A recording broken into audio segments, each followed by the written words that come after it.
Halo sobat, video kali ini kita akan membahas lagi soal P3K Kompetensi Manajerial tahun 2025. Untuk soal nomor 1 dan nomor 10, kalian bisa lihat video sebelumnya. Oke, kita lanjut soal nomor 11. Anda menyukai fotografi. Suatu ketika, kantor Anda mengadakan lomba fotografi. Yang Anda lakukan adalah A. Mengikuti kompetensi tersebut hanya bila yakin menang. B. Berusaha mengalahkan pesaing Anda dengan tidak sehat. C.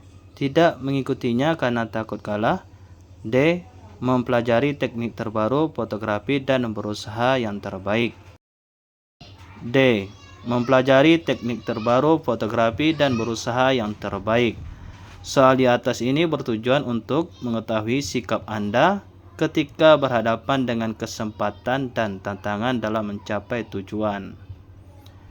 Soal nomor 12.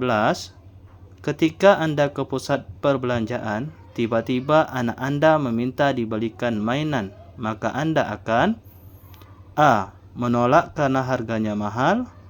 B. Menolak karena Anda ingin ia membeli sendiri dengan uang tabungannya. C. Membelikannya karena ia memaksa. D. Menolak karena tidak sesuai rencana. Jawaban yang paling benar ialah B.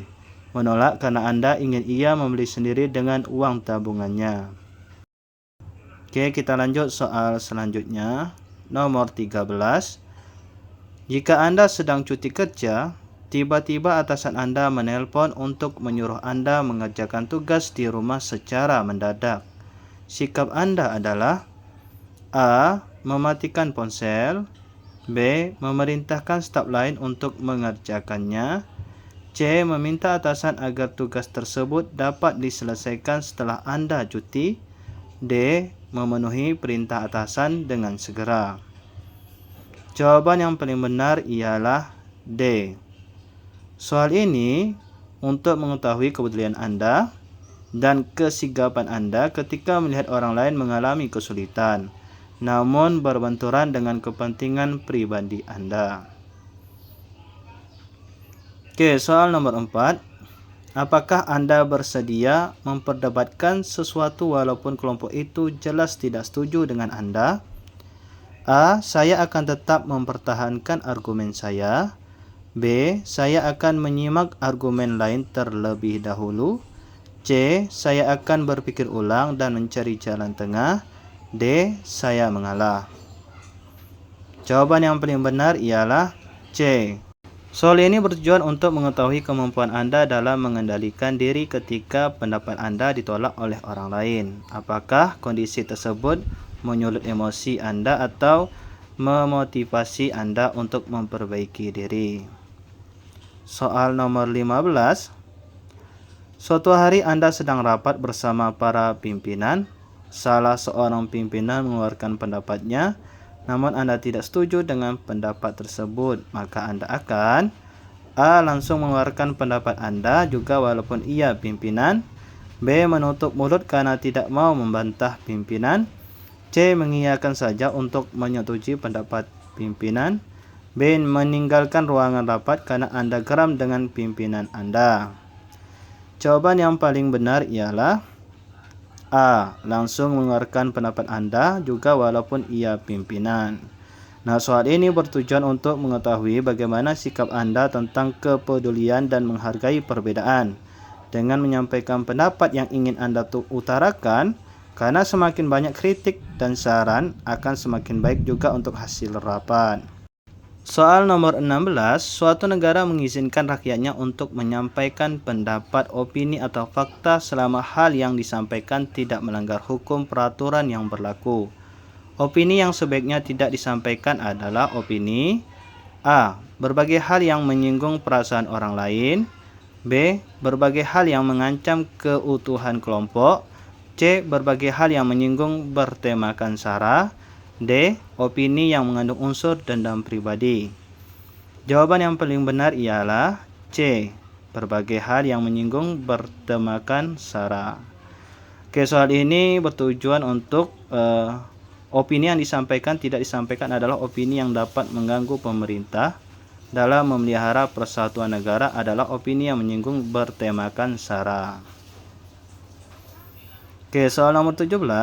Respon saya ketika dihadapkan dengan perubahan yang mendadak adalah A. Bingung bagaimana harus bersikap. B. Penuh harapan akan perubahan. C. Tertekan karena cemas dan dampak yang akan terjadi. D. Pesimis karena tidak dilibatkan dari awal proses. Oke, jawaban yang paling benar ialah Oke, soal nomor 18. Terkait pada suatu kesanggupan melakukan hal tertentu, pada umumnya saya akan A. Dalam waktu yang sama melakukan berbagai kegiatan. B. Hanya melakukan kegiatan yang relevan dengan kegiatan utama. C. Melakukan kegiatan lain sekedar sebagai selingan. D. Lebih banyak melakukan kegiatan lain yang baru. Jawaban yang paling benar ialah D. Lebih banyak melakukan kegiatan lain yang baru. Nah, soal ini bertujuan untuk mengetahui bagaimana Anda bertanggung jawab untuk memenuhi standar kerja. Oke, soal nomor 19. Akhir-akhir ini banyak tayangan di televisi yang isinya kurang mendidik. Melihat fenomena tersebut, menurut saya, A. Ingin protes pada semua stasiun televisi untuk mengganti tayangan lebih banyak. B. Ingin menghujat semua stasiun televisi di media sosial. C. Ingin menggalang massa untuk melakukan demo terhadap pemerintah agar segera mengambil kebijakan. D. Ingin mengajak pihak-pihak yang berwenang dan terkait untuk membahas kelayakan tayangan tersebut. Jawaban yang paling benar ialah D. Ingin mengajak pihak-pihak yang berwenang dan terkait untuk membahas kelayakan tayangan tersebut. Nah, soal ini bertujuan untuk mengetahui bagaimana Anda mempromosikan, mengembangkan sikap toleransi dan persatuan. Oke, kita lanjut soal terakhir. Ketika sedang santai di rumah, saya melihat seorang ibu yang sepeda motornya macet, sedangkan bengkel terdekat berjarak 100 meter dari rumah. Yang akan saya lakukan adalah A. Menunggu saja apa yang akan dilakukan ibu tersebut. B. Menunjukkan bahwa 100 meter lagi ada bengkel. C. Menanyakan apa yang terjadi. D. Membantu membawakan sepeda motor itu ke bengkel. Nah, jawaban yang paling benar ialah D. Membantu membawakan sepeda motor itu ke bengkel. Soal ini bertujuan untuk mengetahui apakah Anda aktif dalam mengembangkan sikap saling menghargai, menekankan persamaan dan persatuan. Oke, sekian soal kita pada hari ini. Terima kasih.